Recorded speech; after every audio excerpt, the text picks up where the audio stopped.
Dadas dos figuras simétricas, ¿cómo determinar cuál es la transformación que transformó una en otra? Si existe una simetría axial que transformó al triángulo ABC en A', B', C', debemos encontrar el eje de simetría E. Este debe ser mediatriz del segmento AA' y de cualquier otro par de puntos homólogos, como por ejemplo BB'.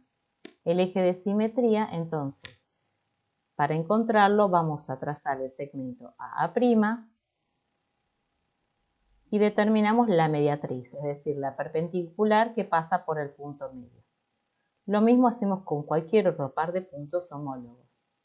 Y resulta que el eje de simetría es la misma mediatriz, es la mediatriz de ambos. Hemos encontrado entonces el eje de simetría E que transforma a A en A' o en general al triángulo ABC en el A'B'C'.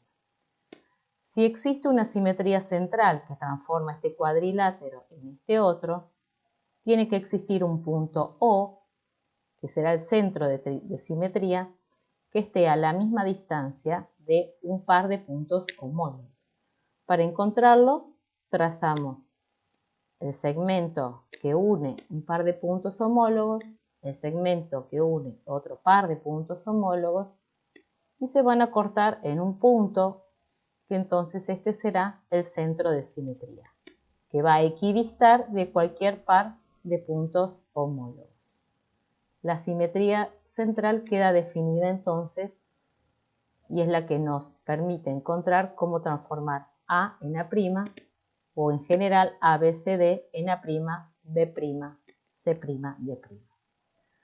Para encontrar la posible rotación, o mejor dicho, para determinar cuál es la rotación que transformó este cuadrilátero en su homólogo, tenemos que encontrar primero el centro de rotación. Para eso, unimos un par de puntos homólogos, otro par de puntos homólogos, marcamos el punto medio de cada uno de estos segmentos y luego dibujamos la mediatriz de cada uno de estos segmentos, es decir, la recta que pasa por el punto medio y es perpendicular al segmento. La recta mediatriz de D' es perpendicular y pasa por el punto medio. Las dos mediatrices, si se cortan en un punto, este punto es el centro de rotación. Si no se cortan, quiere decir que no hay una rotación que transforme una en otra. Tenemos entonces el punto O, centro de rotación. Ahora falta determinar el ángulo de giro, determinar su amplitud y su sentido. Para eso unimos el punto O que encontramos con pares de puntos homólogos.